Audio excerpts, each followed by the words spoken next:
Good afternoon, school board members, Dr. Arbogast, Mr. Mead, members of the Giles County community. My name is Mitch Reed, and I would like to address the board today on a growing trend in classrooms across the country. As you know, technology continues to grow at a very fast pace, and teenagers continue to become more and more knowledgeable about these latest devices and gadgets, while us adults, we continue to fall further and further behind. I'm here today to propose a change in school policy that seems to be hindering our ability to reach most students who are seemingly bored or disengaged by traditional classroom activities. Currently, most of Giles County public schools prohibit the use of media players like the iPod or the iPad within the classroom. This policy was implemented years back when most of the media devices were used solely for music, where students were using them to listen to music through earphones. Today's iPods and iPads and other high-tech media devices do so much more than just provide music. They are miniature computers which, when used appropriately, could engage an entire classroom of students and create excitement about learning.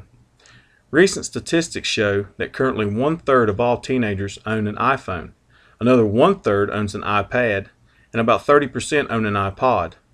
Of those students who do not own any of these devices, about 40% of them said they plan to buy one or ask their parents for one within the next 6 months.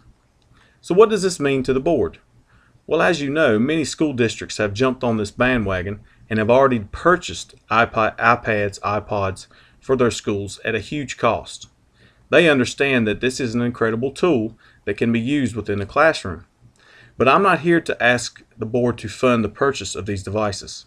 I'm here to ask for a change in policy so that we can just use them in the classroom and that they can be used in the future, because we are headed for a time when almost every one of these students will own one of these devices. I believe that their uses to engage students definitely outweigh the problems or distractions that they cause within a classroom, and we should begin to embrace these tools to help all students succeed. Here are some examples of how teachers are using these devices in other classrooms across the country. English teachers are creating a classroom blog where writing prompts are given, and students begin every class by responding to the blogs on their iPads. Then the teacher can give credit or even share good responses with the rest of the class. ESL teachers are using them to help Spanish-speaking students during lectures or readings that they are given or assigned. Teachers are recording podcasts of their lectures, and then students are uploading those recordings to study for tests.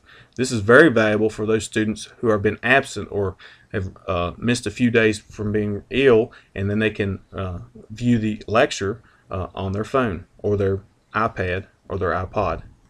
Many apps or applications can be downloaded to iPads or iPods that allow students to make their own flashcards. They can play math review games, read a full novel, or even create their own graphic novel.